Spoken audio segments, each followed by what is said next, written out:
I was hoping that we were going to have more Tyreek Hill news, but the latest that we are looking at is still that Tyreek Hill didn't practice today. He didn't practice on Friday either, of course. He is currently listed questionable for Monday. Now, I saw Zach from Fantasyland retweet something. And let me go ahead and let me pull this up because I thought it was a little interesting.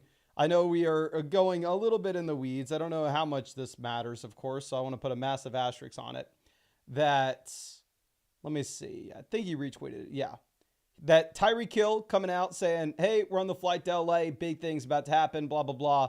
Making it sound like Tyreek was possibly playing.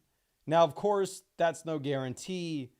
I really hope we get some more information tomorrow morning because the freaking thing is, of course, Tyreek plays in the Monday night game. So I will say, of course, if Tyreek does play, even if he is limited, you 100% start Tyreek Hill. You don't think twice about it. And at the same time, if Tyreek misses, more likely than not, you need to go ahead and you need to actually pivot over and start Jalen Waddle. Like right now, let me just show you my team in my matchup because I actually have Jalen Waddle on the bench. And I think it's like a perfect example of where I would pivot and where I actually would put Waddle into the lineup if need be. So right now, it's my matchup. We had Chase go nuclear. But essentially, running backs and the flex, my league's a 12-team league where you play 2 RBs and 2 flex spots. We have Swift, Ramondre, James Conner, and Najee Harris all in. If you told me, Mason, I know that Tyreek Hill doesn't play, then at that point, what I would probably do is I would probably pivot from Najee Harris to Jalen Waddle. The issue is, obviously, Najee playing on Sunday morning, Tyreek playing Monday night makes it a little bit tougher. Norik says Tyreek's lines are still available on Underdog. I'd imagine he's playing. The thing is, last I checked on Underdog, they didn't have Waddle's picks up, which I'll go ahead and I'll double check this. I mean, it's not the boldest thing in the world for Underdog to keep a player's projections out there, even if they're possibly going to miss, just because if they do miss, it voids it. Where you would want to see them have some conviction is with the other players that would be massively impacted. So I guess they still have Tua up there at higher, lower, 241.5 passing yards. But you can see they actually don't have Waddle for anything but the touchdown picks at the moment.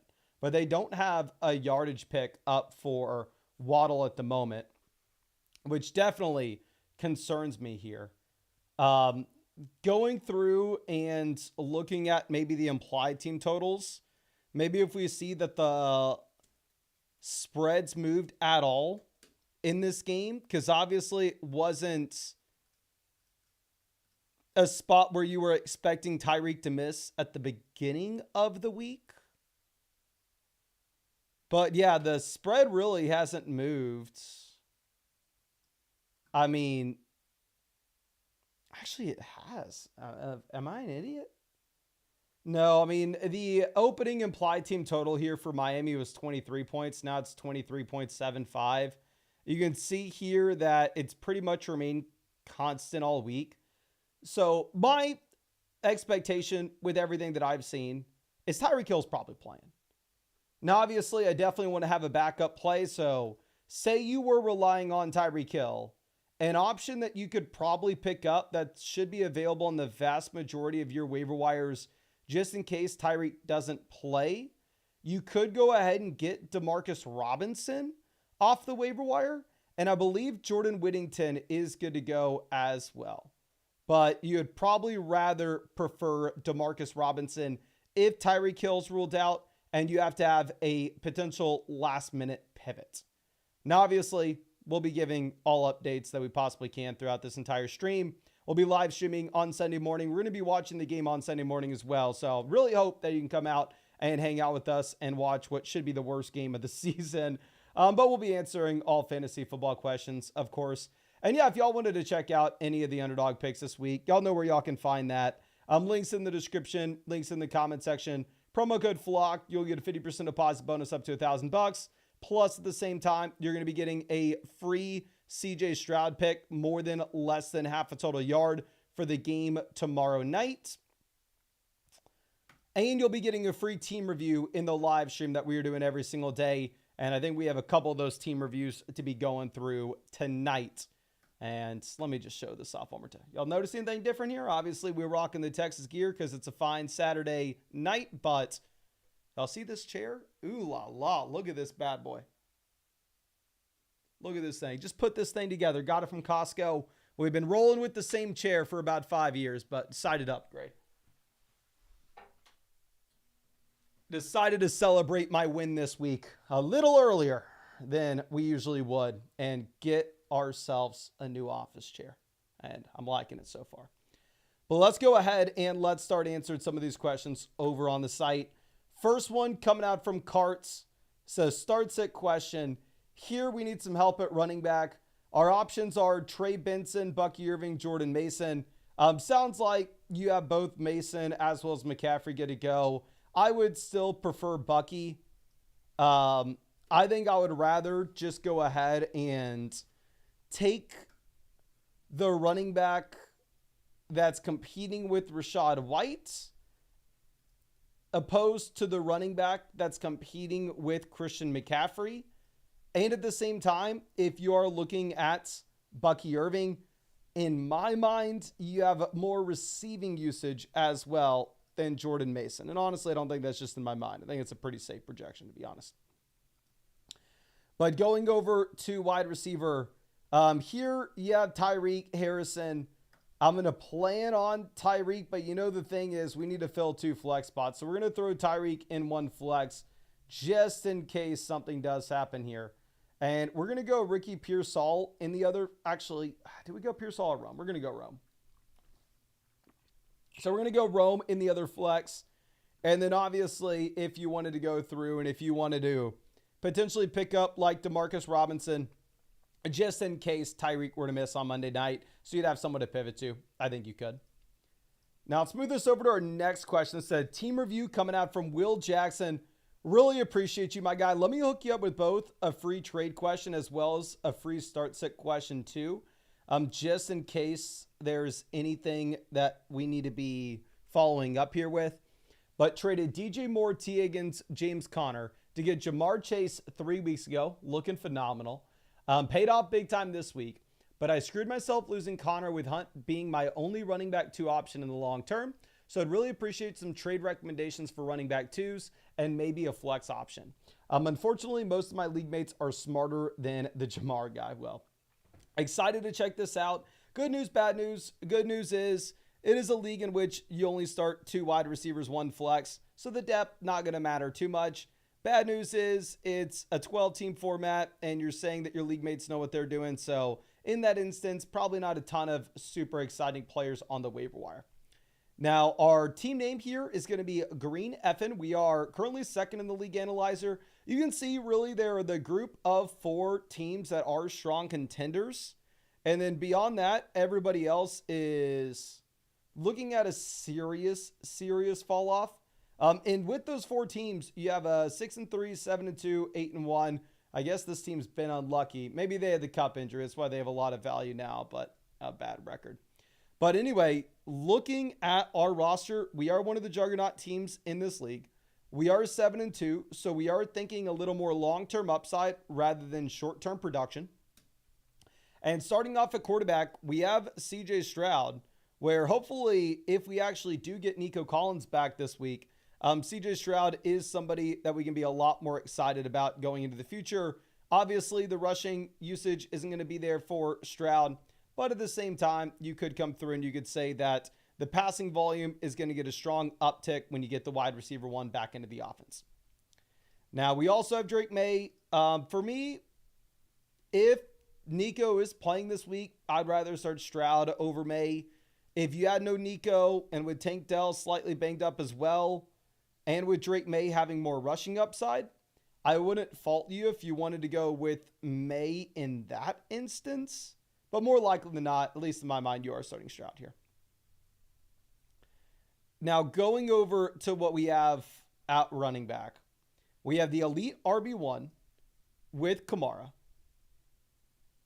Then beyond that, we have Kareem Hunt as a solid RB2 for the short term. But again, in the long term, the expectation is Kareem Hunt's pretty much nothing here.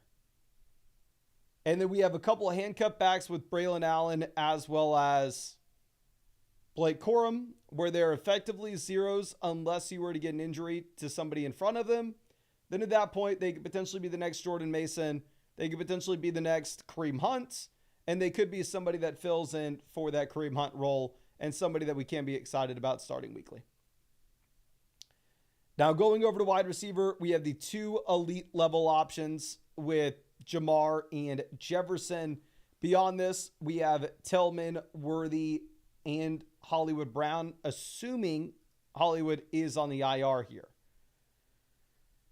So, yeah, depth at wide receiver is not super strong either. So, I mean, this is a team that is very much top heavy. And honestly, that's a very good thing if you consider the fact that we are a playoff team. We are 7-2.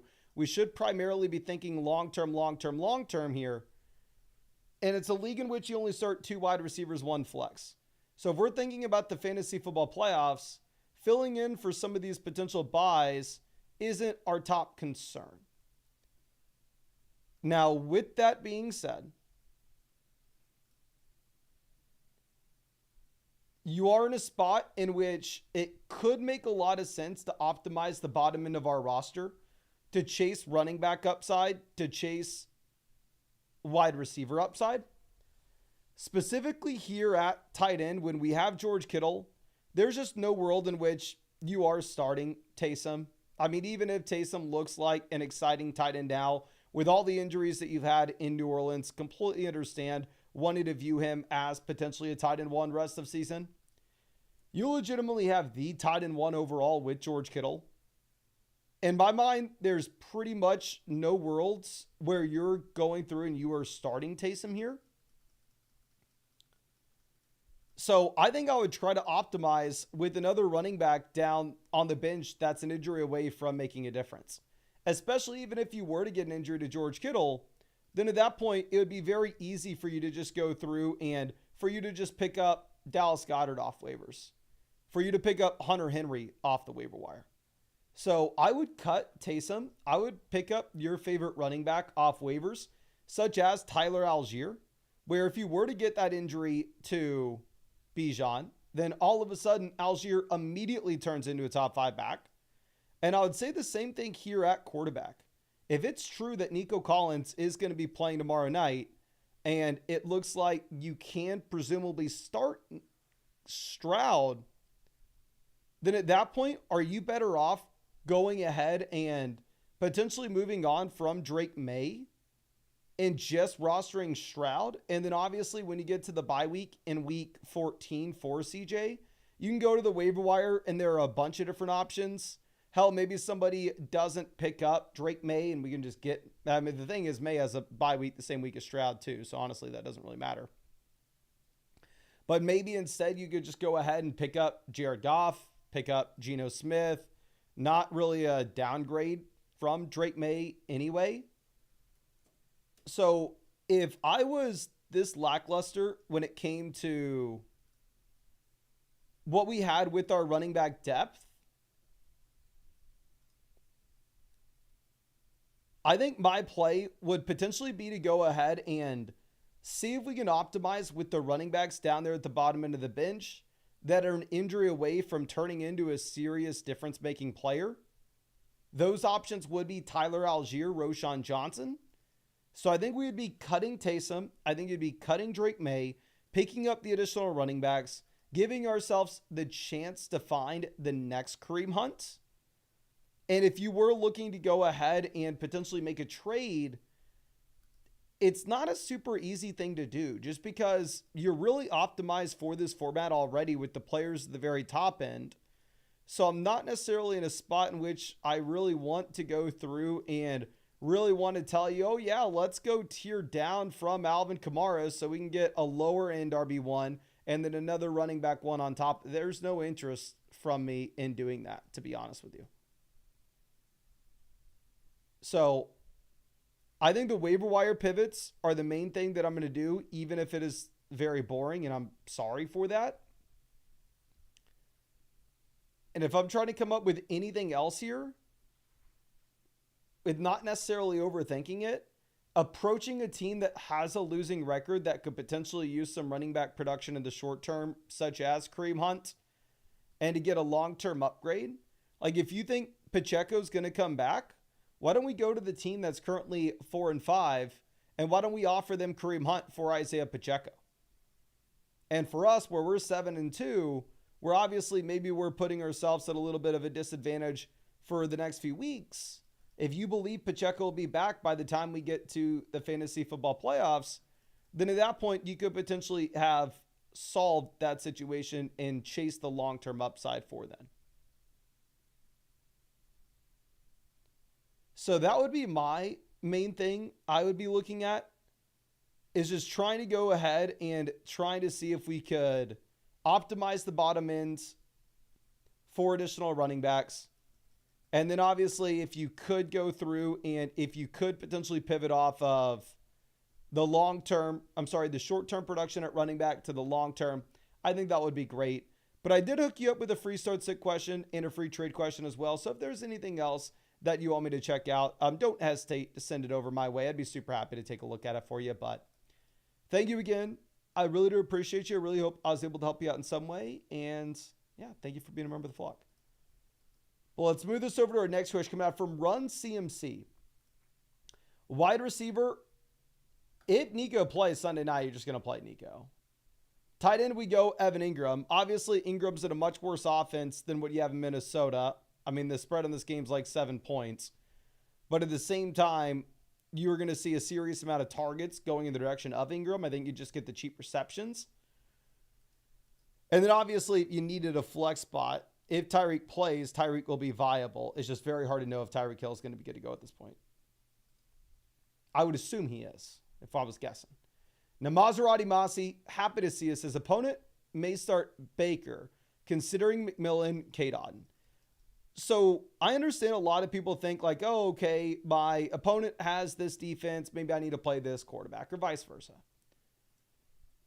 The reality is it's only truly going to make a difference if it's like a Monday night situation where you know, oh, okay, my opponent needs this many points if they want to have a shot to win.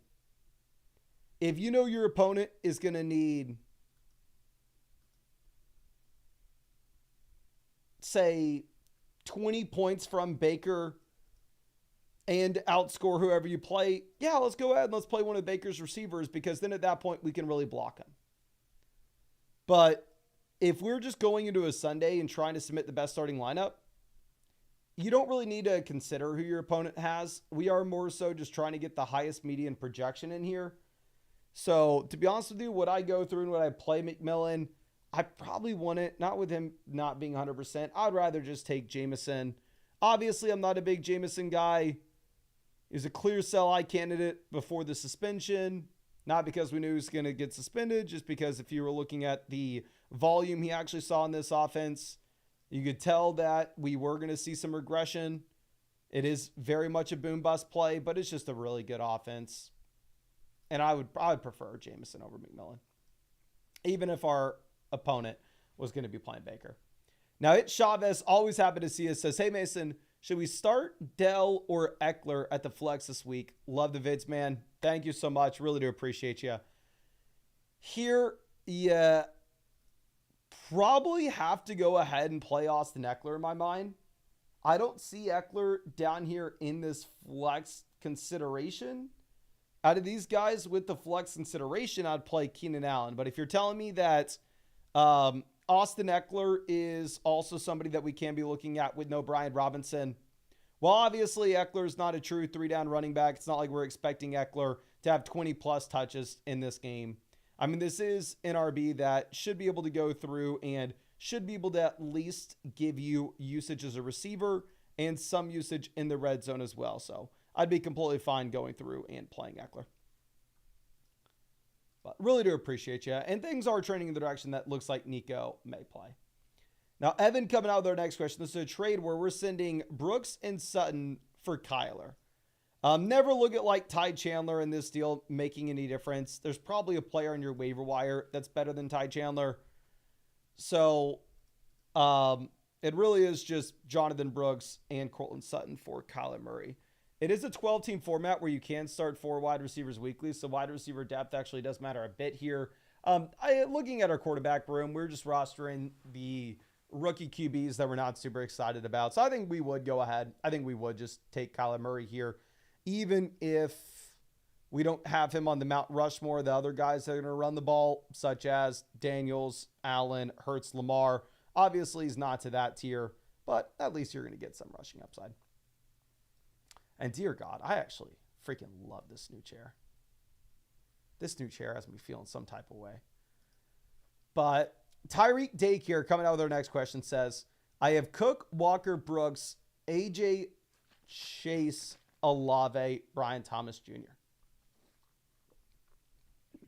Honestly, I don't give a damn who you have with this trade. This trade is a no-brainer. You win it by a mile. We're going to go Breece Hall, Puka Nacua. Going from Kupp to Puka is a lateral move up to you. Obviously, Kupp's been a lot better than Puka, but Puka was a part-time player. Then Puka got thrown for throwing a punch. I mean, unless Puka decides to keep on getting ejected from games, I think realistically speaking, we should expect Puka and Kupp to be comparable here rest of season. And Breece Hall, Jared Goff, you can't even say the names in the same sentence. Yeah, let's please go ahead and take the Breece and Puka side. Now, JC Giac, happy to see you. This is Walker and Hopkins for Kyron. So I wouldn't do this with every team. But specifically, this is a team where you only start 2 receivers, 1 flex, 10-team league. So you should be able to get a decent waiver wire option as well. Wide receiver, we have Amon-Ra St. Brown, Garrett Wilson, Deebo Samuel, Josh Downs. So we have plenty of wide receiver production. It's a league where the depth doesn't matter. And instead, the only thing that matters is getting the absolute best player into your starting lineup possible. Kyron Williams is the best player in this trade. And the loss of Hopkins won't make a difference for our team with these league settings and with how loaded we are as well here. But let's go ahead and let's move this to our next question. This one's coming out from Sam Orlando. Says, Daniels, Dak, A-Rich are my quarterbacks. It's a 10-team super flex where our wide receiver depth is good.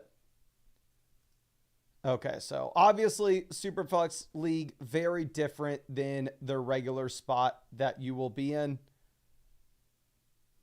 But also it's a 10-team league, so depth isn't going to be super hard to come by.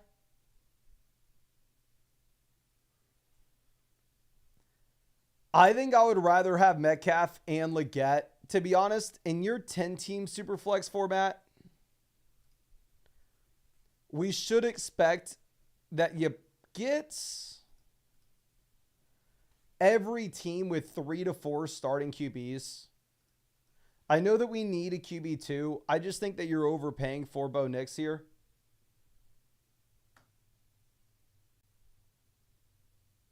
Actually, let me see.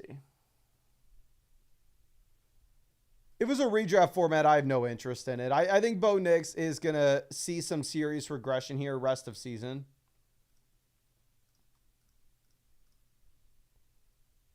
But with this being a Dynasty League, you can go for it. Bo Nix isn't particularly my favorite pickup here.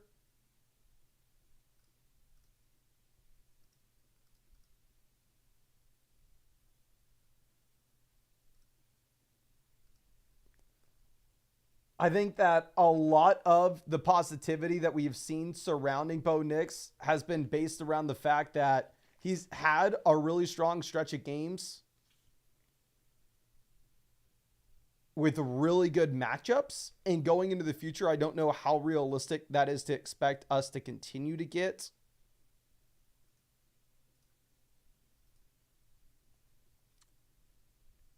But yeah, I think you can go with him if you want. Now, let's move this over to our next question. Coming out from Elias. Says, do you think it's worth it gonna stream quarterbacks? Lamb to A.J. Brown, clear upgrade. Smith to Nico Collins, clear upgrade. We're paying Brooks and Burrow to get it done. It's worth it. Seems crazy with us obviously having the massive, and I mean massive, blow up from Burrow over the past 2 weeks. But expectations are we see a dramatic fall off here from CeeDee Lamb with no Dak Prescott.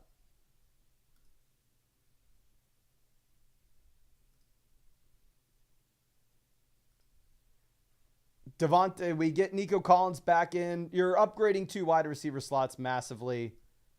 And Cousins is a viable streamer, so I actually kind of like picking Cousins up in the deal. Now, Donnie Boyd coming out with our next question. This is St. Brown JSN versus Achane and George Pickens. I would rather have Achane over St. Brown. I'd rather have George Pickens over JSN. So obviously JSN coming out and performing incredibly strong. The big thing to point out, however, with that is, well, I definitely want to give the guy his flowers. At the same time, you also had no DK Metcalf.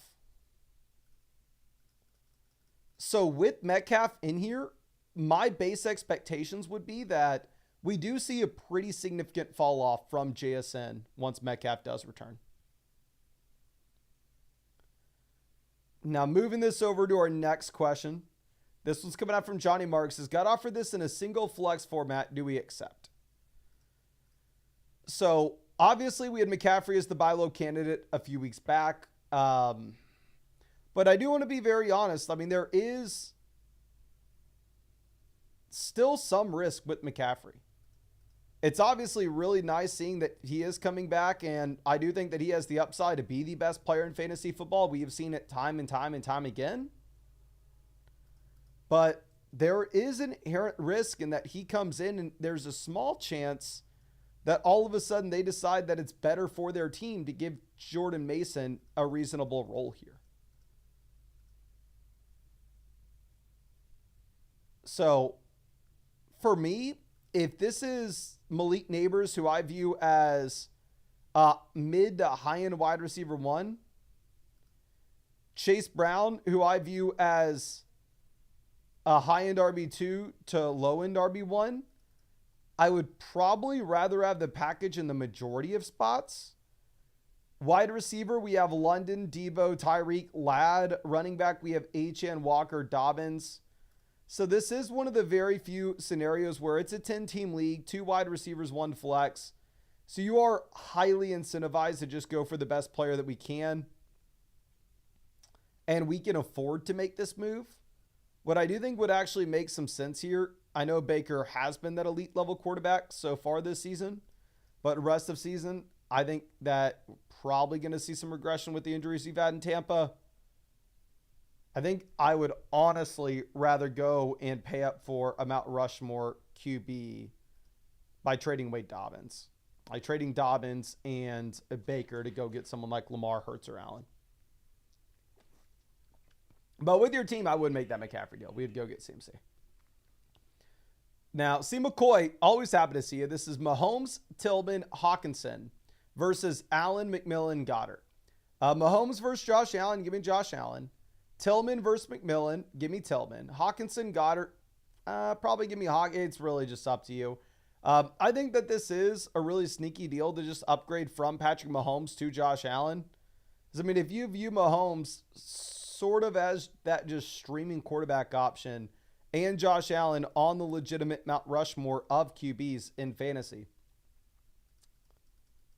I think it's a very reasonable price point. But also with that, again, I personally view the tight ends very comparable. So if you think that Hawkinson's much better than Goddard rest of season, then maybe you have a different take. Now, Sergio LaFlame says, full PPR, double flex, can't decide at the flex between Dell, Downs, and Chuba. Who should we bench for who? So I'm going to go Downs and Chuba. So I'm definitely more excited about Hubbard now that you get the $33 million contract extension, where it looks like really they are just going to continue to lean on him. Obviously, hook 'em horns. I really hope we get to see Jonathan Brooks. I really hope we get to see what Brooks can do here. But if we are going to be trying to stay as objective about this as possible, Hubbard appears that he should be the lead back and have a very significant role here in Carolina.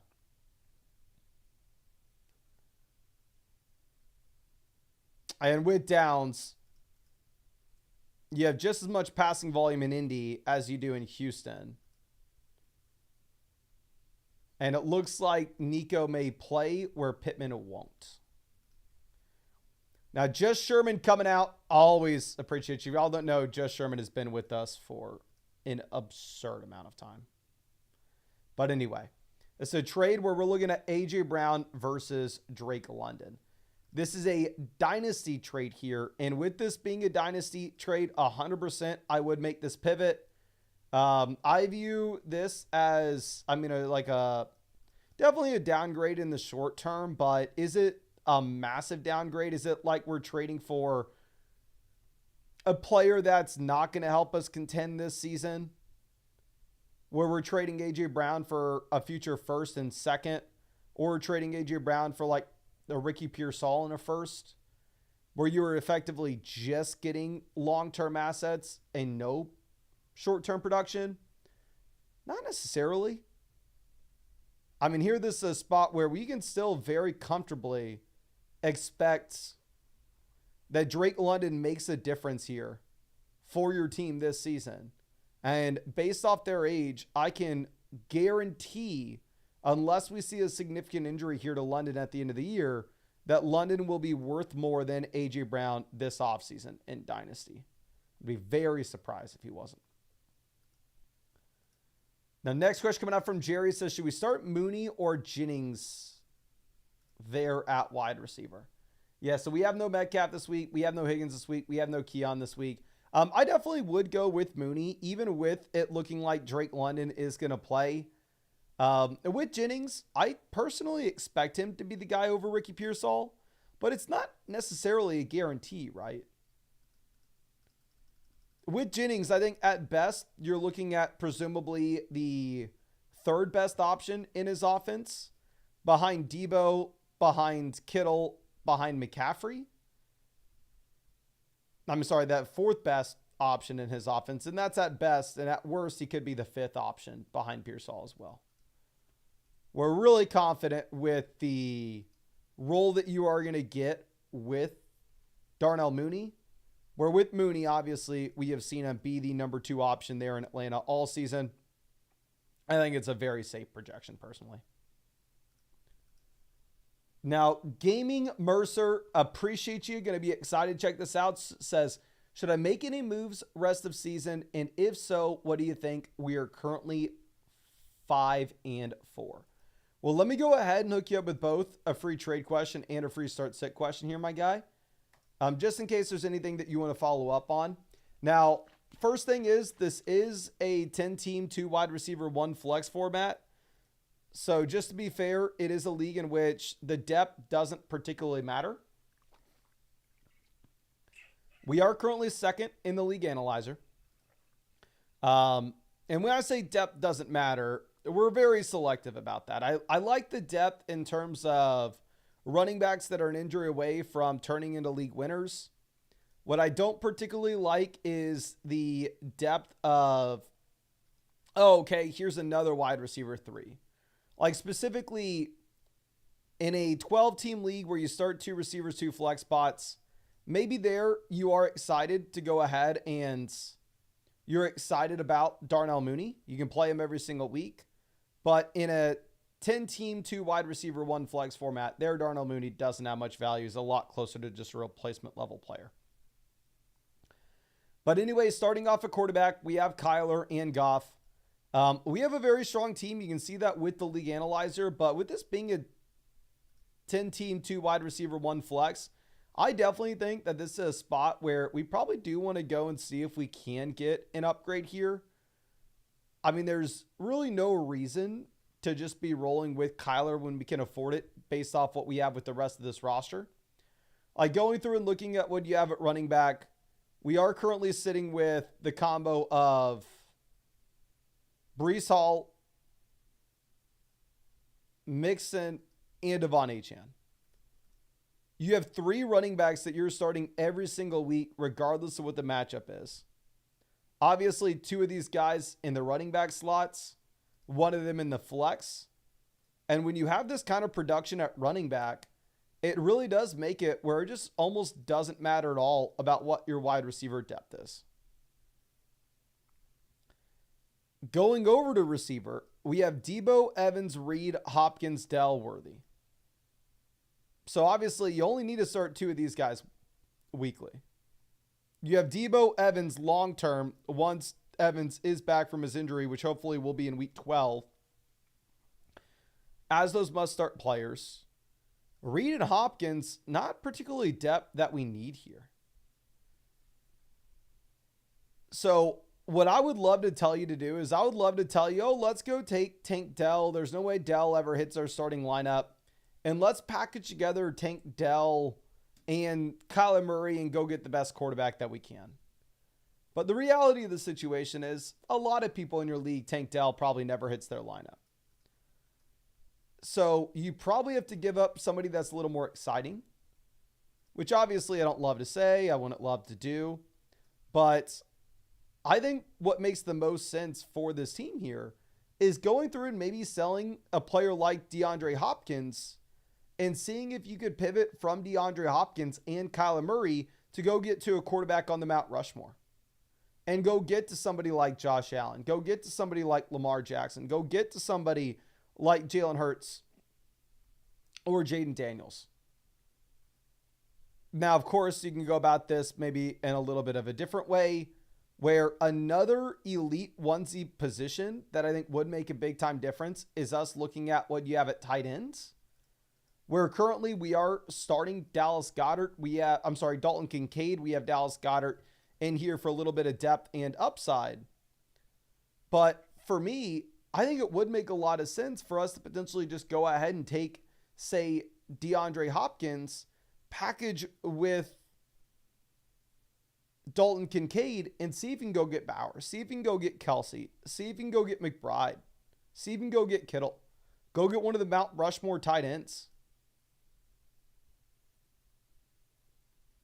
And then at that point, with this being a 10-team format, if we can open up a roster spot and you can just backfill with Rome, a wide receiver that does have rest of season upside, I think that would be a very comfortable spot in general. And the thing is, it's a 2 wide receiver, 1 flex league, so it doesn't really matter. We're elite at running back. And we have wide receivers at the top here for the long term. And even in the short term, you can start Tank Dell this week. So I think you have a phenomenal team. I think your format is one in which you want to be trying to exploit it by taking advantage of the elite onesie positions. I think you can afford to do just that. Now, of course, if you wanted to try to go through and sell Tank Dell with the quarterback, try to go sell Tank Dell with a tight end and try to go get that upgrade in that way first, you can. But what I would be imagining is I would imagine that your league mates probably wouldn't bite. They probably wouldn't be interested. And instead, what you're probably ended up having to do is sell the receiver that is a little more exciting, such as DeAndre Hopkins here. But I really appreciate you and really hope that I was able to help you out in some way with this. And again, if there's anything else that I can help you out with, don't hesitate to reach out to me and let me know. But I did hook you up with that free start sit question and that free trade question as well. So yeah, again, if there's anything else that you want, just reach out to me. Be super happy to hook you up. Okay, so let's move this over to our next question. This one's coming out from Yonder. Here at wide receiver, we are looking at Brian Thomas, Jalen Waddle, Darnell Mooney, Xavier Worthy. So obviously it's a very tough spot where if you're looking at Brian Thomas, expectation is you have no Lawrence. Waddle's just been an absolute bum, but you potentially have Tyreek Hill injured. Darnell Mooney, it looks like you do have London playing. So for me, I'm going to go Brian Thomas. I mean, obviously the Vikings have allowed a decent amount of points to opposing wide receivers so far this season. Am I super excited about this? Definitely not, but I think you can get away with it. Tight end, we're going to go Kincaid. Hawkinson still in the range of players that we're excited about rest of season, but you don't start Hawkinson until we actually see the production. And then going down to what we have in the flex, I think it's an easy spot. You just play Kareem Hunt. I mean, when you're getting the guaranteed 20-plus touches every single week in a great offense, it doesn't matter. You take it. Now, Big Niche coming out with our next question. Says, hey, need some help improving quarterback. Not sure who to start. Quarterback, I would be going with Kyler over Mahomes. Kyler does have a much tougher matchup, but assuming it's a 4-point passing touchdown format, Kyler could still very easily outscore Mahomes, just frankly based off what he's able to do as a rusher. Going over to running back, we're going to go Brees. Wide receiver, we go Garrett Wilson as well as Tyreek Hill. If Tyreek actually... This is where things freaking suck, right? We don't know about Nico. We don't know about Tyreek. I would love to tell you to go Nico and Tyreek, but we just don't know. So we're going to go CMC. I think I would play Wilson. Wilson has a great matchup against Arizona. If you get 100% confirmation that Nico Collins and Tyreek Hill will be playing before Garrett Wilson's kickoff, then at that point, you can pivot over, and instead you can go with Nico and Tyreek at wide receiver. Usually on a normal team, it'd be easy to go through and say, oh, well, we'll just play all three. But the issue is this is a team in which you freaking have McCaffrey in the flex. So it's going to be very hard to go through and flex somebody like Garrett Wilson instead. So I think you're just waiting to hear more information about Nico and Tyreek. I'm going over to our next question. This is coming out from Fantasy Flopper. It's a trade. Jordan Mason versus Javonte Williams. At this point, you kind of have to go Javonte over Mason. Mason just goes right back to being that premium handcuff back. I mean, maybe he does something this week, but really at the end of the day, and I mean, we've said this all season, and people were losing their minds earlier in the year telling me I was wrong about this.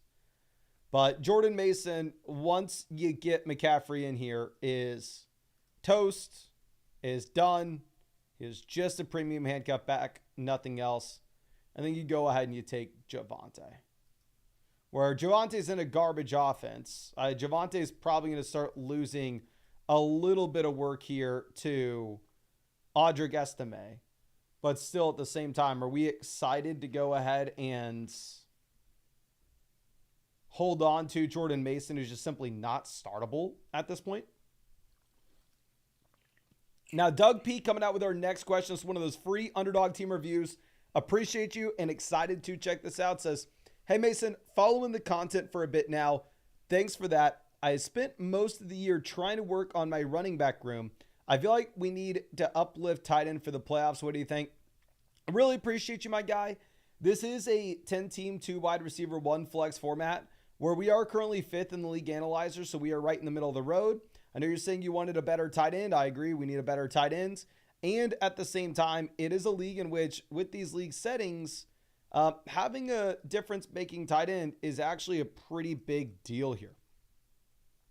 But anyway, starting off at quarterback, we have the elite quarterback with Allen. Obviously, we are rostering Wilson, I guess, for maybe Josh Allen's week 12 bye. My thing is, like, is there anything that Russell Wilson can do at this point to dramatically change his fantasy football value where he turns into an every week starter for you, where you could flip him and get a serious profit in a trade? Probably not. Whereas I see a couple players on the waiver wire that would fit that bill, such as Bucky Irving. So I would very easily go ahead and cut Russ, pick up Bucky Irving. The thing is, when you get to the bye week in week 12, you could always go out there and pick up a different quarterback to play where it's not like you're seeing a massive difference. I mean, freaking Baker Mayfield's out there on the waiver wire right now. So, yeah, I don't think you need to roster 2 QBs here. I think instead you go ahead, cut the backup quarterback, pick up the player like Bucky Irving, where if you were to, say, get an injury to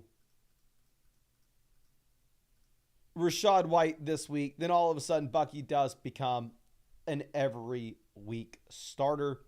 Going over to running back, I mean, we are in a fine spot. We have David Montgomery. We have Chase Brown.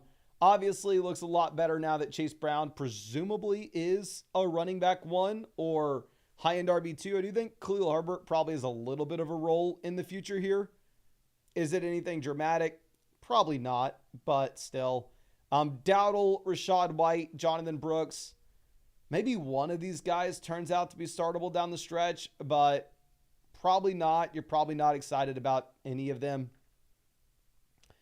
Going over to wide receiver, it's a 2 wide receiver, 1 flex league where we're currently sitting with A.J. Brown, Cooper Kupp. So we have 2 elite wide receiver 1s. We have Garrett Wilson, a wide receiver 1 that we can play every single week as well. So the depth beyond this, not super important with Reed, Mooney. For me, I think the very easy play is just identifying that in this league format, the wide receiver depth doesn't matter a ton. And if you could potentially take Jaden Reed and package him with Jake Ferguson to get to a Mount Rushmore tight end, whether that is Kittle, Bowers, Kelsey, McBride, it doesn't matter. I would love to sell Ferguson and Reed and go get any of those options. And then obviously after this week, assuming that we are possibly getting Higgins back for week 11, I think you can go ahead and you can cut Mike Gesicki. So yeah, again, I do want to reiterate, I think the clear plan, if possible, which you were already mentioning, trying to upgrade tight end, is trading Reed and Ferguson to go get a Mount Rushmore tight end option. And the other piece that we can be looking at here is dropping the backup quarterback, dropping the backup tight ends, picking up running backs that presumably don't hit our starting lineup in the short term. But if there's situations were to change, then things could be wildly different, where if you have an injury to Rachaad White, Bucky Irving turns presumably into a must-start player. And if you were to have an injury to Travis Etienne, Tank Bigsby, I don't say must-start because the Lawrence injury, of course, but Bigsby does become very appealing and has a lot of value. So, yeah, cut the backup tight end, cut the backup quarterback, pick up Bucky and Bigsby, or Bucky and Mason, or Bucky and Charbonnet, whoever you want, or Bucky and Tyler Algier. And then also see if we can trade the depth wide receiver in Jaden Reed with Jake Ferguson to go get any of those elite 4 tight ends. But I really appreciate you and really hope I was able to help you out in some way with this. Again, thank you so much for being a member of the flock, of course. Now let's move this over to Sherm. Says, hey, Mason, with the uncertainties around Nico Tyreek, not sure how to set the lineup. Thanks. Thank you. Looking at wide receiver here, I would definitely at least plan on. Okay, well, let's see. What do we have at the flex? Flex, we have Ramondre really is the only running back.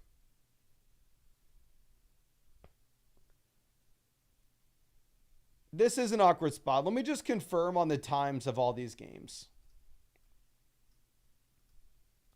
And as I do this, please, if you have not done so already, go down there, hit that like button. I mean, we have live streamed every single day in the 2020, 2021, 2022, 2023, and now the 2024 season. We are 5 seasons deep without missing a day. So if you have not hit that like button yet, I don't know what you are waiting for, ladies and gentlemen.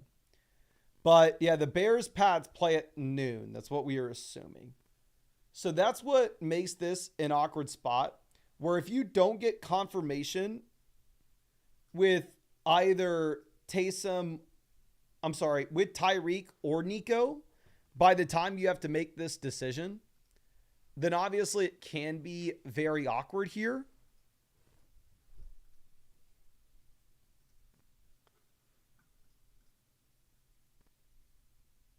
I think my plan would be, if you don't get confirmation that either Tyreek Hill or Nico Collins are playing by the time you have to make this call, maybe you just start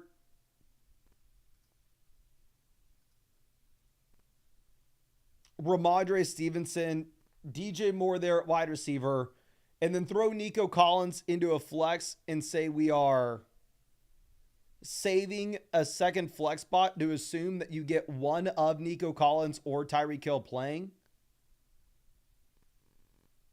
Honestly, I'm kind of assuming that they both play with the hints that we've gotten today, but it's just by no means a guarantee. So it is very difficult to say, of course. Now, Pedro coming out with our next question. Non-PPR 5 and 4. Are we going to flex Hubbard, London, or Najee? Non-PPR format, obviously the running backs look a lot more appealing. You're essentially just chasing touchdowns. But I still would go Drake London here.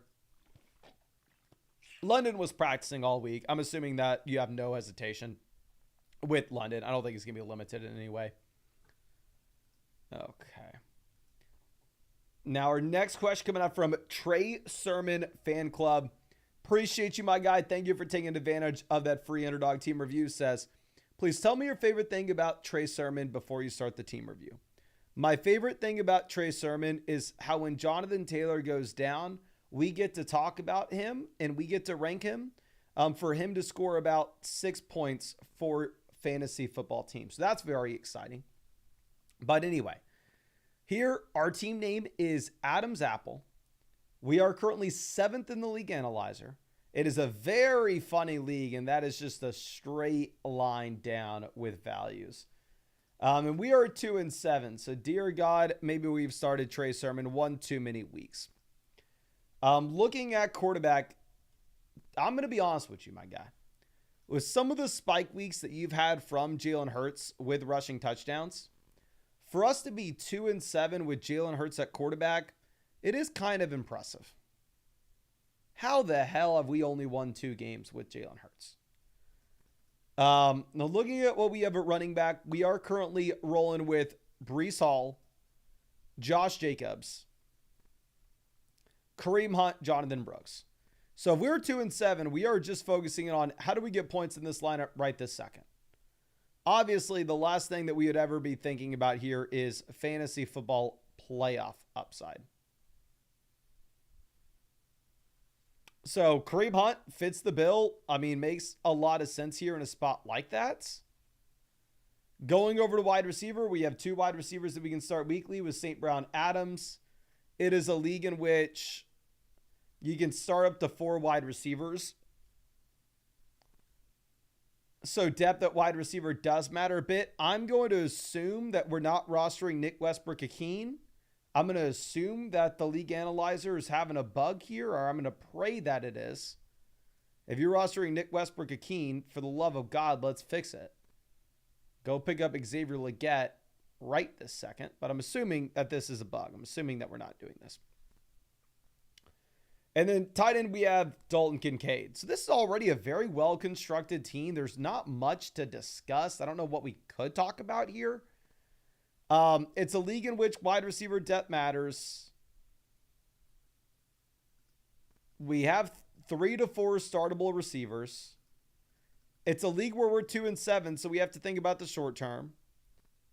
And we are kind of already optimized for that when we are sitting here specifically with Kareem Hunt. We have the elite quarterback already through his bye week.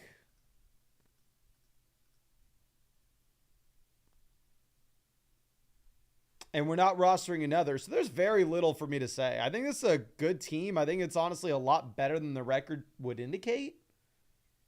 I guess maybe it's that Devontae Adams missed time. Jalen Waddle was a bum with no Tua. Jalen Waddle's been a bum all season. So is that why we're 2 and 7?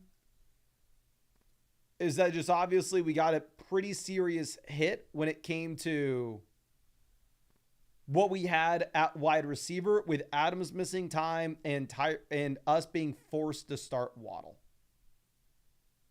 I'm assuming that's what happened here. But I definitely don't think like there are any very clear trades that you would make. The only thing I would say is if you're actually rostering Nick Westbrook-Ikhine, let's go ahead and let's cut him and let's pick up Xavier Legette. But to be honest with you, my guy, I think it's a pretty good team. But thank you again for taking advantage of the free team review. I really wish I had more for you here, to be honest with you. Tide Chicks, God Diggs, always happy to see you, my guy. This is Thomas Lamb for Nico Collins. So just make sure everybody knows here, this is an elite team, all right? We've looked at this 1,000 times now. And just to remind anybody who they haven't seen it, we would be sitting with Jamar Chase, Nico Collins, Amari Cooper at wide receiver. That are running back, we have Achane, Kenneth Walker, Chase Brown, Tyrone Tracy. So we have a crazy team. We are a team that's also guaranteed to go to the playoffs. If you would have made this offer before Dak Prescott was ruled out for the season, I would have said, hell no, you can't do it. You have to go ahead. You have to take Lamb. Because with Lamb, obviously, if Dak Prescott is healthy, he's about the same as Nico Collins anyway, and you're getting Brian Thomas added on for free. Why would we make this deal? Blah, blah, blah. But now that you're in a spot where you have no Dak Prescott, you potentially have no Trevor Lawrence here as well. It's a 10-team, 2 wide receiver, 1 flex where we're an absolute juggernaut. Where we are thinking for the fantasy football playoffs. I think that this is the one scenario where you can make an argument for the Nico Collins side. Do I love it? Is it super easy? Definitely not. But I think you can go in this direction, to be honest with you. With all the context of your situation, of course. Now, Vic coming out with our next question here. So, hey, Mason, looking for some advice on how to prepare for a playoff push. We lost Rice, Ayuk, and now Olave by the looks of things. Do you have any recommendations on trading up for better pieces, or should we just keep the team as is? So, really appreciate you, my guy. Thank you for taking advantage of the free team review. And also, I will say before we dive too much into things, it is insane that you are sitting here, one, in the league analyzer, in a league where depth really matters after all these injuries. Crazy. This is a 14-team league. So obviously, everybody watching this understand that the bar is going to be lowered here dramatically. A 14-team format, that means you just got to be RB27 to be an RB2. Looking at what we have a quarterback, we are effectively streaming the position. Obviously, there won't be too many quarterbacks on the waiver wire in a 14-team league. So 100% I agree. We probably want to be rostering 2 of them because also the opportunity cost that we have for running backs down there at the bottom, it's hard to pick up an exciting running back for free off waivers here, right? Now, we are 4-5, so we definitely need to be trying to think of ways that we can get points into this lineup ASAP and not necessarily just focus in on the long-term upside. Where we currently are looking at Achane, Jahmyr Gibbs as the top 2 running backs here. Both of whom are top 14 options. So we have 2 RB1s. We have Kareem Hunt for the short-term upside, but we also have Pacheco for the long-term here as well. So it's a very comfortable spot at running back. I completely understand going through and picking up Audric Estime with the report coming out saying that he should have a larger role going into the future. For me personally, I would still prefer having Roschon Johnson, especially post Khalil Herbert trade. Because post Khalil Herbert trade, it's very easy to say at this point that if you were to get an injury to DeAndre Swift, then Roschon is immediately a league-winning player in a 14-team format for sure. Whereas with Estime, say Javonte were to get injured, then at that point, he still probably does end up splitting actually with Jaleel McLaughlin. Going over to wide receiver, we have Jamar Chase. Thank God. So we should be 5-5 after this week. We have Metcalf, JSN, but we just lost Olave. So the wide receiver depth is hard to come by in this 14-team format. Looking at the options that we have at the bottom end, now that it looks like you won't have London missing any time here, I think you could go ahead and cut Ray McLeod and instead pivot over and potentially pick up Dontavian Wicks for free off the waiver wire. I think that would be a little bit more interesting for me. And then going over to tight ends, we aren't super strong. We're rolling with Komet and Tyler Conklin. There are no serious tight ends of significance down there on waivers, right? So it's not a super easy spot for me to say, let's make a waiver wire pivot. But the reality of the situation that we're in is this is a league in which depth matters a ton. It's very difficult to sell depth to get upgrades inside the starting lineup.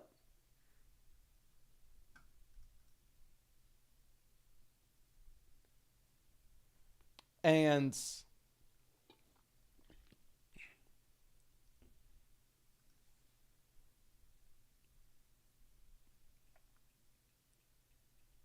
with the loss of Chris Olave, we simply don't have enough depth anyway to be thinking about it.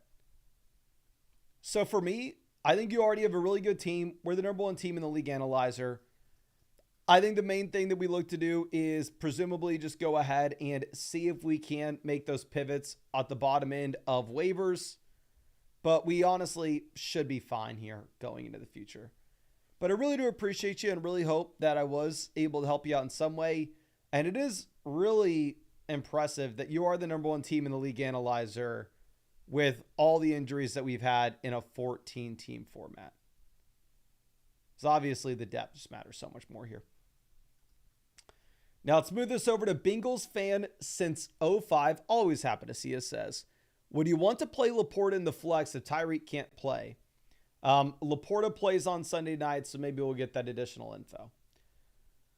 So here, let's just assume, let's go Shakir at wide receiver, Pitts at tight end, and in the flex spots, Sutton, Tyreek, I'm assuming. You can go Sutton, Tyreek, and yeah, I guess, like if you think of the potential options that you could have in that Sunday night game and the game on Monday night, like the other options you would have to pivot to would be like Odell and Demarcus Robinson, Jordan Whittington, like not necessarily excited about that. So honestly, if Tyreek were to be ruled out late tomorrow, you could pivot over to Sam Laporta. The issue is it would just be awkward timing for like Tyreek to get ruled out after the main slate of games tomorrow, but before the Sunday night contest. You'd assume that if they haven't ruled Tyreek out by the morning, that we probably won't get additional Tyreek news until Monday. And if Tyreek isn't officially ruled out, I'm probably not playing Laporta there in the flex.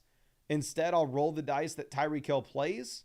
And if he doesn't, then at that point, I think you could presumably go ahead and actually pivot off and go with Demarcus Robinson or go with, I'd pick up Robinson as the backup, to be honest. Which obviously, I don't know if Zach Moss is on the IR, but if Zach Moss was on the bench, we can cut Moss and presumably just get a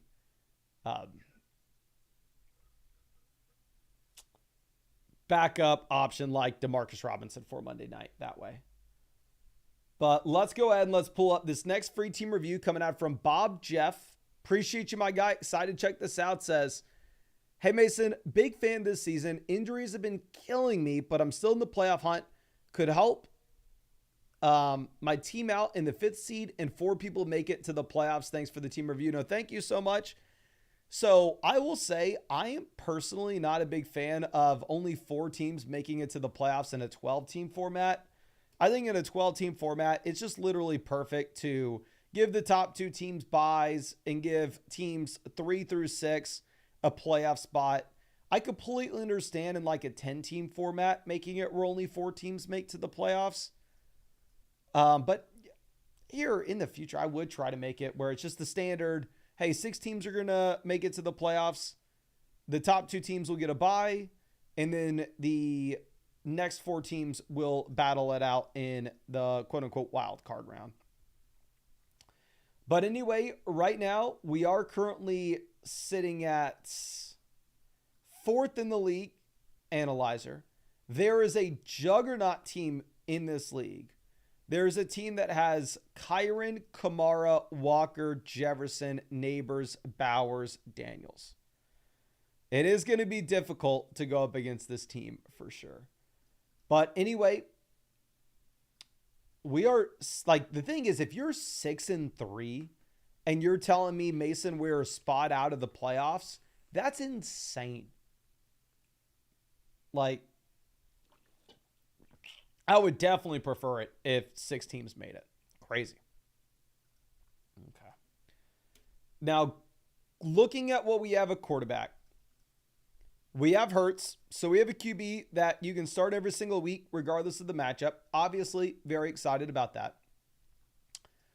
Going over to what you have at running back, we are currently rolling with HN, Chase Brown, Pacheco for the fantasy football playoff upside.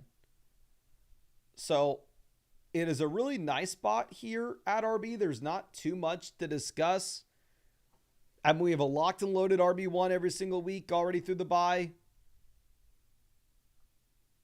We presumably have a locked and loaded high-end RB2 with Chase Brown going into the future.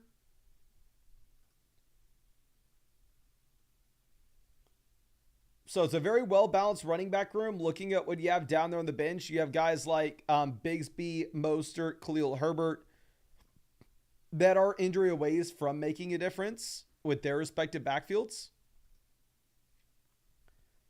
Going over to what you have at wide receiver, we are currently sitting with CeeDee Lamb. So obviously Lamb gets a pretty significant hit with the Dak injury. We have Dell, Waddle. Thank God it's a league in which you only start 2 wide receivers, 1 flex. Wide receivers definitely are a weak point. We have Rome, Jordan Addison, Keon Coleman, and Ricky Pearsall. At least down here at the bottom end of the wide receiver room, we are prioritizing the high upside plays that could potentially get better as the year goes on. So, I mean, obviously that's nice to see at the very minimum, but definitely a weak wide receiver room in general. Looking at pivots that I think we would happily make off the waiver wire in this league, I think for me, I would cut Khalil Herbert and I would instead pick up Jonathan Brooks, especially if there's a chance that Brooks does something this week. Because with Khalil Herbert, I definitely think that he's going to have a role here in Chicago. I'm sorry, not Chicago. I'm an idiot. In Cincinnati. But the reality of the situation is you're probably not starting him ever outside of an injury to Chase Brown, of course. Which maybe you say that's the same thing with the situation that you have with Jonathan Brooks and Chuba Hubbard.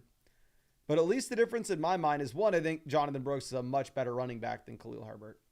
And 2, Jonathan Brooks will have receiving usage where we have never seen that in Khalil Herbert's entire NFL career. So for me, I would pivot off Herbert. I'd pick up Jonathan Brooks. Going over to wide receiver pivots, there's no wide receiver on the waiver wire that I think is currently better than what we have in the starting lineup. I definitely think we leave it as is. Receiver, we have the elite tight end as well. So we are really optimized here in this league around the elite quarterback, the elite tight end. That's exactly what you want to do in these league settings where you only start 2 wide receivers, 1 flex. It absolutely sucks to lose Dak Prescott. I know a lot of people are excited about Cooper Rush from what I can tell. Definitely, if you can sell CeeDee Lamb, if you could pivot over to Nico Collins, if you could pivot over to Tyreek, it would be an absolute no-brainer. If you could pivot over to essentially any other wide receiver 1, if you could pivot over to Cooper Kupp, let's do it in a heartbeat. Obviously, we'd prefer one of those guys when it comes to the players that are already through the bye week. Because in that instance,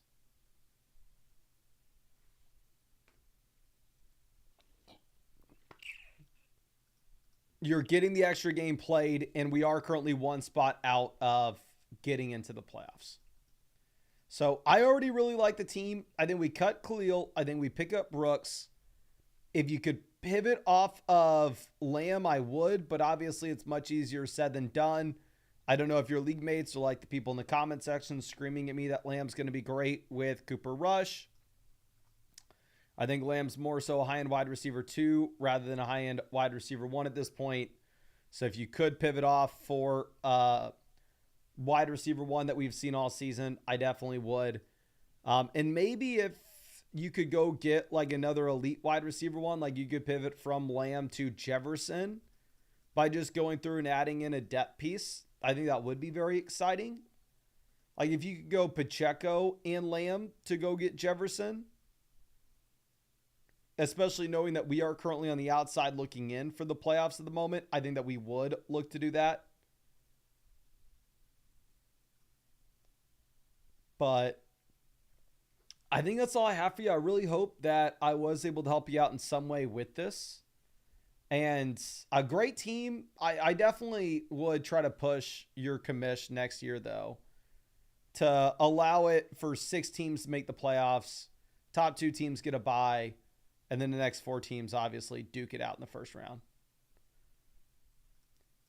Let's move this over to our next question. Coming out from D. Cortez, says flex Jennings Ferguson and then quarterback Baker Stafford.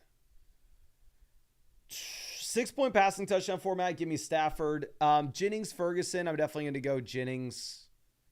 Like Ferguson, obviously, the target volume was there last week. But it projects out to be one of the worst offenses in the league. Lamb's good to go, so it's hard to assume that Ferguson's going to see 10-plus targets again. So I would go Jennings, and I would go with Stafford in a 6-point passing touchdown league. Now, Ryrod coming out says, what to do if Tyreek doesn't play? We're 2-8 right now. So you mean you're 2-7, possibly going to be 2-8. If Tyreek looks like he's going to miss, you're already effectively in the fantasy football playoffs. Like if you're 2-7, you're in the playoffs. It's win or go home time. So if you think Tyreek misses, you have to throw Tyreek on the trade block, and you have to get whatever you can to get production in your lineup right this second. Like, to be honest with you, it's crazy that this team even has McCaffrey to look at, because you should have sold McCaffrey a while ago to stay in it once you realized how bad your record was. But now it's too late. Now you just start him, of course. A wide receiver, I don't even see Tyreek Hill here. Oh, I'm assuming you mean because we have Waddle. F it. Yeah, I think you can play Waddle over Shakir Jennings with the hope that Tyreek misses. To be honest with you, Tyreek is ruled good to go before the Buffalo game, though. I would pivot over to Shakir with Keon Coleman missing. And then between Tyrone Tracy, Kareem Hunt, it is very difficult. For me, I probably go with Kareem, just expecting him to be in the better offense. But I've gone back and forth 1,000 times now. Between Kareem Hunt and Tyrone Tracy this week. Tracy, it looks to be an absolute smash, of course, as you have a phenomenal matchup going up against Carolina. Now, J. Rod Reed coming out with our next question says 3-6, just made this trade, also start Tracy or Hunt. Very funny. This is the exact thing we were just looking at. Can y'all please spam the chat? Would y'all rather start Tyrone Tracy or would you rather start Kareem Hunt? My thing is neither running back has a massive role as a receiver. You're probably going to get more receiving usage with Tracy than you will get with Hunt. You have a much better matchup with Tracy going up against the Panthers. I would say that Tracy's the better running back at this point of their respective careers. But obviously Hunt's in the better offense. Tracy. Tracy, it looks like every single person and their mom saying Tyrone Tracy. So if everybody is saying Tracy, that means you need to go ahead and you need to start Tracy. Like I said, for me, they are very comparable. But looking at this is DJ Moore and Drake London by a mile. I have no idea how the hell you could ever get this deal done. I would have said this before the Zay Flowers pointing game on Thursday, but you'd way rather have London over Flowers. And at the same time, you'd way rather have DJ Moore over Mike Williams. So I have no idea what the other person was thinking. Now, Text Radar, happy to see you again. Here this says start sit where obviously it's an awkward spot where we just don't have 100% confirmation that Nico Collins is going to be good to go. I am kind of operating under the assumption that we should have Nico good. Honestly, I would plan on Nico Collins here. It's difficult with him playing Sunday night versus some of these other options like Shakir playing Sunday morning. Between Shakir, Pickens, it is up to you. Kind of depends on Amari. But yeah, how I'm viewing it at the moment is I think Nico Collins is probably good to go. But obviously, Ian Rappaport did walk back his statement previously saying that Collins would play. Now, Miguel coming out says, should we drop Quentin Johnston or Jonathan Brooks? Drop QJ. Too many players on the roster. The thing is, like, could you see a path for Quentin Johnston to hit your starting lineup here? Not particularly. Even if Ladd McConkey gets injured, I don't see how you start Quentin Johnston on this team. Team's too good. Right now on our bench, we have Harrison, Waddle, and Brian Thomas. I say this as somebody who drafted a ton of Quentin Johnston in underdog drafts, and we are absolutely printing with that at the moment.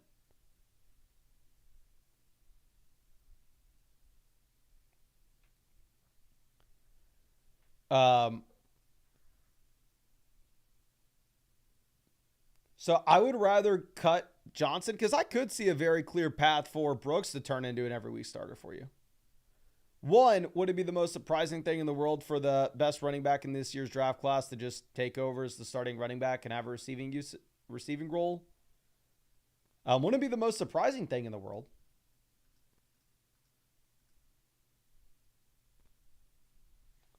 And at the same time, if Hubbard were to get injured, then at that point, Brooks probably becomes a must-start player depending on how much work they're willing to give him. So I would drop Quentin Johnston instead of Jonathan Brooks. And then in terms of if we were to change anything in the starting lineup, probably leaving it as is, obviously with the tough matchup for Harrison. Phoenix Lance, always happy to see us. Says 6-point passing touchdown, 0.2 point per carry. Need a quarterback between Stroud, Daniel Jones, Cousins, Goff, or Stafford. So the only quarterback that would pick up any carries here really would probably be Daniel Jones. Looking at the passing volume in their respective offenses, I'm maybe a little bit more hopeful now what you should be getting with CJ Stroud if Nico Collins is going to be coming back in. But obviously it's difficult to project out Stroud the same way that we would with Cousins, etc. Let me look up real quick exactly how many rushing attempts that you have from Daniel Jones this season. Because I know he's been running the ball less, but to be honest with you, this year I'm not playing in any point per carry formats anymore, so I'm not necessarily paying nearly as much attention as I did in the past to the raw number of rush attempts that you're getting from some of these guys. Daniel Jones, game by game, looking at the rushing, you're getting 7, 3, 5, 11, 11, 4, 8, 5, 6. Looking at, we don't even need to look at Cousins, Goff, Stafford. They're all going to be at 0. Looking at the implied team totals real quick. Week 10 implied team totals. I'm so excited I treated myself to this new chair. I should have gotten myself a new chair a long time ago. But anyway, looking at this, you do have really good projections for the Giants this week in comparison to what they're usually at. An applied team total of 23.5 points. This puts them right in the same range as like the Commanders, Dolphins this week, according to Vegas Sportsbooks. This is actually still behind Atlanta. I would have expected the spread to be larger on this game with New Orleans kind of throwing in the towel. Still behind Los Angeles.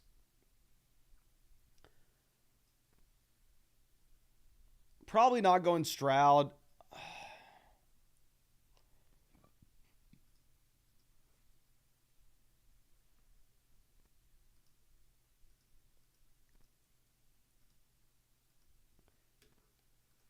I don't know. I think it's very tough, to be honest with you. Probably Cousins. No. Cousins was obviously a phenomenal play last week. I think it's maybe a little bit of a tougher call this week in particular. As last week, you're in a game environment where you could have projected out that he was going to have to throw the ball.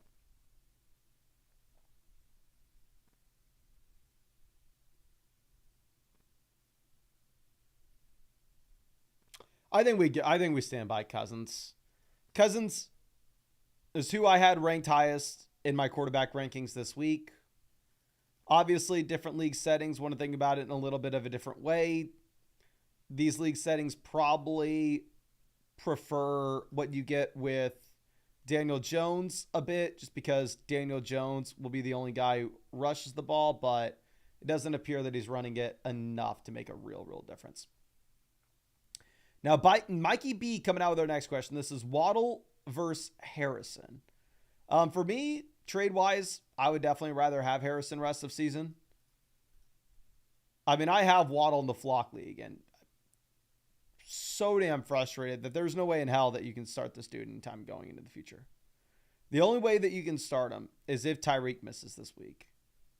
And I already know that if Tyreek misses, what's going to happen is I'm going to put Waddle into my starting lineup. And I'm going to be so damn disappointed. And here, real quick, speaking of Waddle, I have been working on a trade, literally just going back and forth with Sal.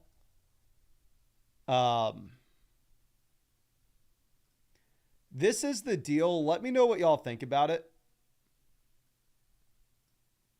What side would y'all rather have here?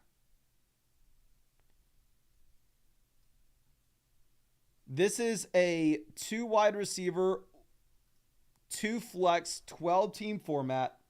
So depth matters a little bit more. If this was like a 10-team, 2 wide receiver, 1 flex, it wouldn't be close. You would go with Josh Allen. But here, it's a little bit tougher. But here's my squad at the moment.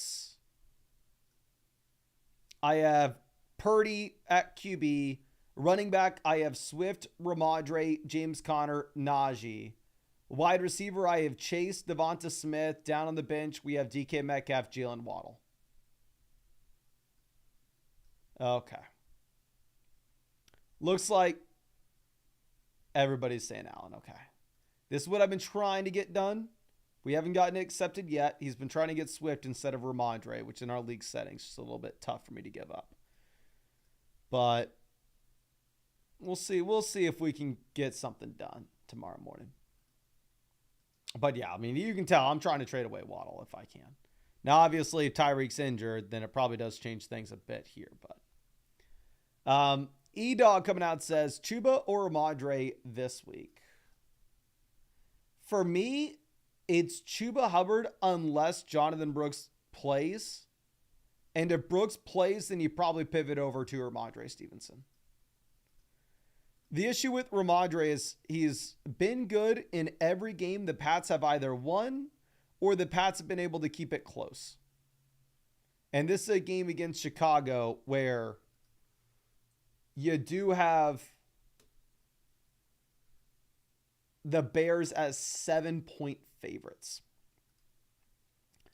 Now let's move this over to our next question coming up from Apple says, love the videos. Opponent started Chase Brown, so we need some help. It's not like it was Nico Collins. You'll be fine.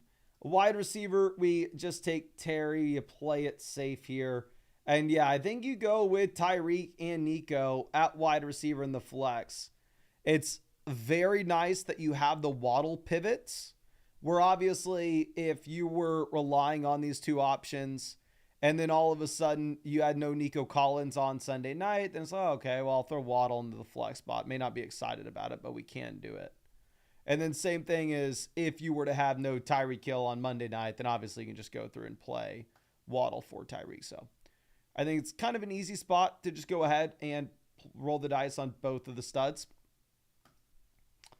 Now, Hoodie Maw coming out with our next question. Appreciate you. I'm going to be excited to check this out.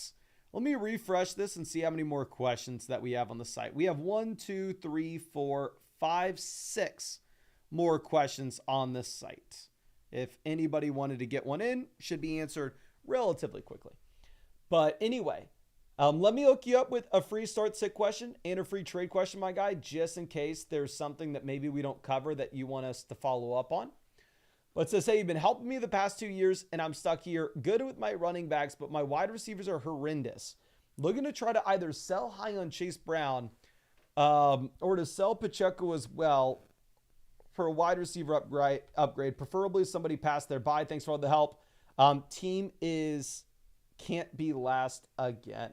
Well, I appreciate you. Going to be excited to check this out. And yes, if you are near the bottom of your league standings, it probably does make sense for us to go through and for us to trade away Pacheco. But nope, as you pulled this up, we are freaking crushing. We are 5-4, and the team just got back McCaffrey. And the team's closer to getting back Pacheco. And the team has the Chase Brown breakout. So we are in an extremely comfortable position here. Going over to what you have a quarterback. We have the elite quarterback that we can start every single week with Josh Allen. Obviously very excited about that. We don't need a backup quarterback. Looking at who we have on the waiver wire, there are very, very limited options. It's a 14-team format. Waiver wire is going to be garbage, right? So even if we are never starting Tua over Allen, it definitely makes sense to roster roster Tua here for Josh Allen's Week 12 bye. Roster Tua, I can't talk. Going over to what we have at running back, we are currently sitting with, in a 14-team league, possibly 3 running back ones in CMC, Breece Hall, Chase Brown. We are in a really good spot here. Now, obviously, if you are selling Pacheco, you are in a spot in which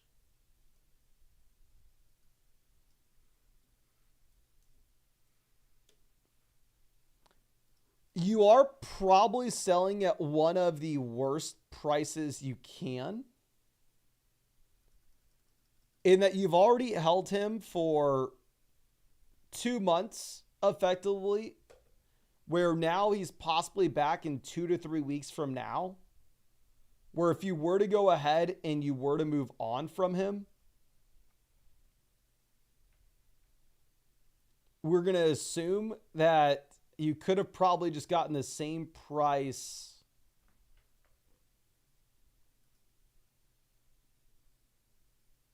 like selling him a month ago than you could now. I think it depends on how many teams make the playoffs in your league. Because if you're looking at what you have with a 14-team format, if say you have 6 teams making the playoffs, a 5-4 record is probably too far out, where it actually does make a lot of sense to go ahead and see if we can package together Pacheco and Zay Flowers to go get a wide receiver upgrade.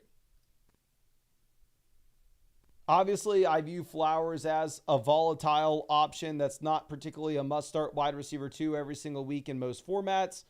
But honestly, okay, we know that 8 teams make the playoffs. 8 teams make the playoffs, you're chilling. You're in a phenomenal spot. In that instance, I'm actually not wanting to sell Pacheco because I think you'll be selling low. I mean, if Pacheco comes back in 2 weeks right before the trade deadline, and at that point you're able to sell Pacheco off and you're able to get a low-end RB1 price tag, high-end RB2 price tag for him, then I'm completely fine pivoting. But right now, I think that you wouldn't be getting enough. Going over to the waiver wire options, for me, I think that I would have a couple different pivots. I think I would rather have Michael Wilson and Jalen Coker over, Demario Douglas and Dontavian Wicks over those other two wide receivers.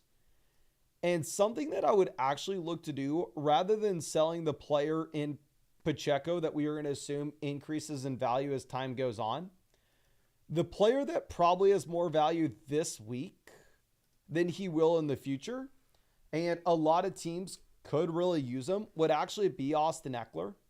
Where if we're looking at Eckler as a very solid fill-in option with no Brian Robinson in this offense,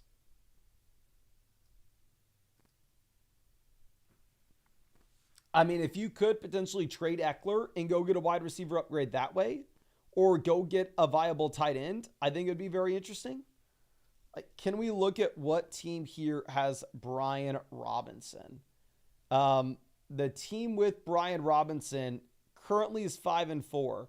They're having to start Braylon Allen as their RB2. Would there be a situation in which we can go through and we can send them Austin Eckler and Taysom Hill for their second tight end in Cade Otton? I mean, if possible, it would be an absolute no-brainer. Obviously, it is much easier said than done. I mean, are there any other teams that could really desperately use that running back production in the short term? I'd assume that there are. This team, are they really having to start Cam Akers this week? Right now, they have DeAndre Swift and Akers, the only running backs not on bye.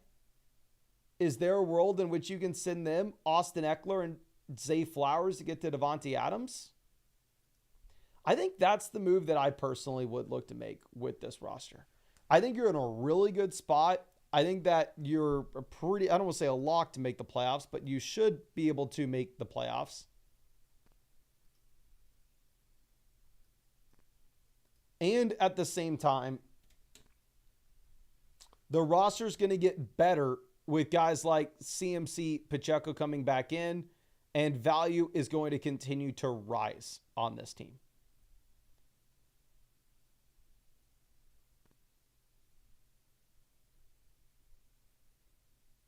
So if we were looking to sell anybody, it's the guy that we don't need the production from in the short term, but he should have production in the short term that could help somebody else out. And his value will presumably fall in the long term.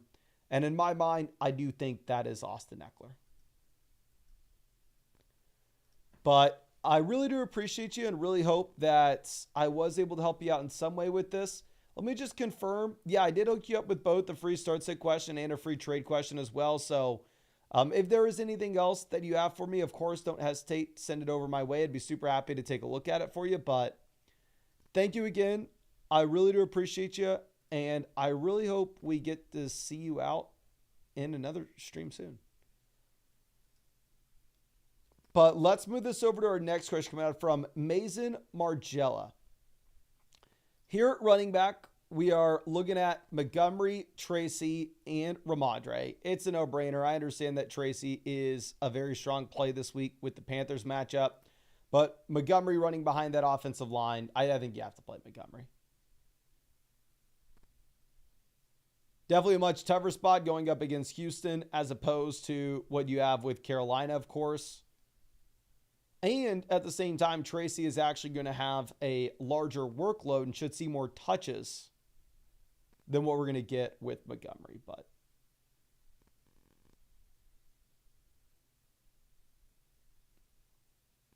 I don't know. Much better offense, much better offensive line, much better running back here with Montgomery. Now, Chief Reefer coming out with our next question. This is Dowdle, Neighbors, Hawkinson versus Bijan. This is Bijan for me. If you needed a running back and you can, if we have Nico, AJ Evans, Downs at wide receiver, and Dowdle's our RB2, we need a running back. We have more than enough production to go around at wide receiver. So for us, I mean, it's not like we are going to see the departure of Neighbors crush us. A Dowdle is now all of a sudden stuck in a garbage offense. So for me, I really would like to pivot over to Bijan if possible. Okay.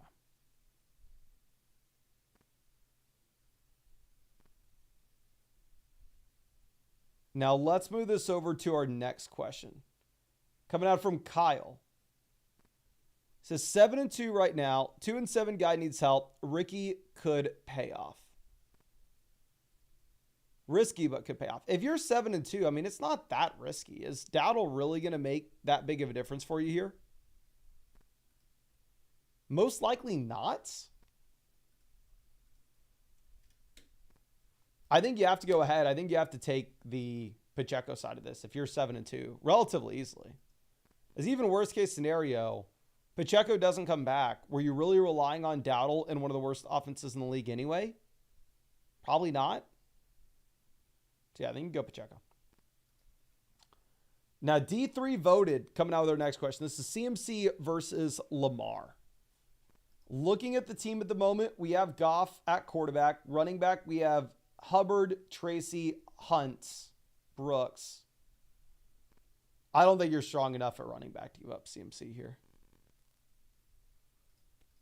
Especially if you think through this, you're obviously not getting Lamar's points this week. So you'd be getting Lamar added in week 11.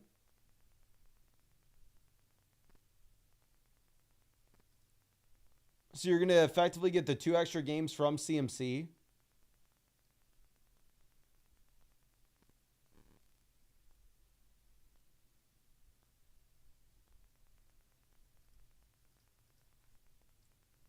You have the Lamar bye week in week 14. I think I would just go ahead. I think I'm just going to take McCaffrey here.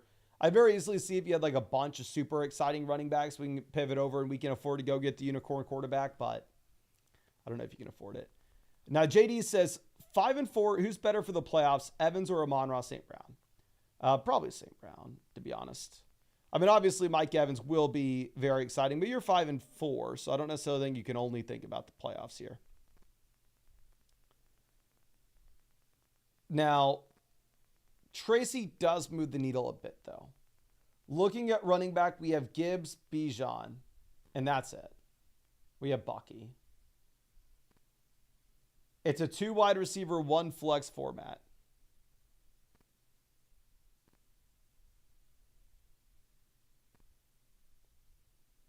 We have Kupp, Amari, Devonta Smith, JSN, so you have plenty of wide receiver depth. I think we probably go Tracy and Evans here with the lack of production that you have, particularly at running back beyond the elite names. As you trade away Tracy and we see an injury to one of our running backs, your roster would be really compromised. And while I still think St. Brown's better for weeks 15, 16, 17, Evans still should be a low-end wide receiver 1 for that stretch with no Godwin. Now, Ginger Baby coming out with our next question says, try to make a push this year. Hard to give up JSN. So, Dynasty League, Terry McLaurin will obviously be worth less this offseason than he is now. Terry McLaurin drafted in 2019, same class as like DK Metcalf, so it doesn't seem like he's that old. No, Terry McLaurin stayed forever at Ohio State. So Terry McLaurin's season next year, the man's going to be 30. Najee Harris will effectively be a 0 in Dynasty this offseason. Even if you wanted to make a push right now, I think you're giving up too much in Dynasty.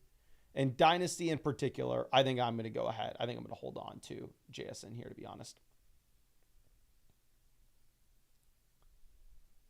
But I think that should be it for all the questions that we have tonight in the live stream. Obviously, we'll be answering all the questions tomorrow morning, and we're going to have a watch party with the game as well. So I'd really like if you would come out, watch the game with us tomorrow. Should be a lot of fun, even if it is an absolute garbage game. But we'll be able to answer a lot of questions in the live chat.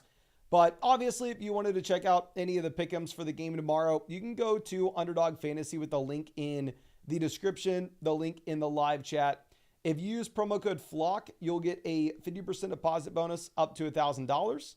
Plus, at the same time, you'll be getting a free CJ Stroud pick, more than less than half a total yard for the game tomorrow night as well. And a free team review in the live stream that we are doing every single day. That's how all the teams that we reviewed for free in the live stream got that free review. So you can find that link in the live chat. But I really appreciate you. Really hope I was able to help you out. And really hope I get to see you out with the stream tomorrow.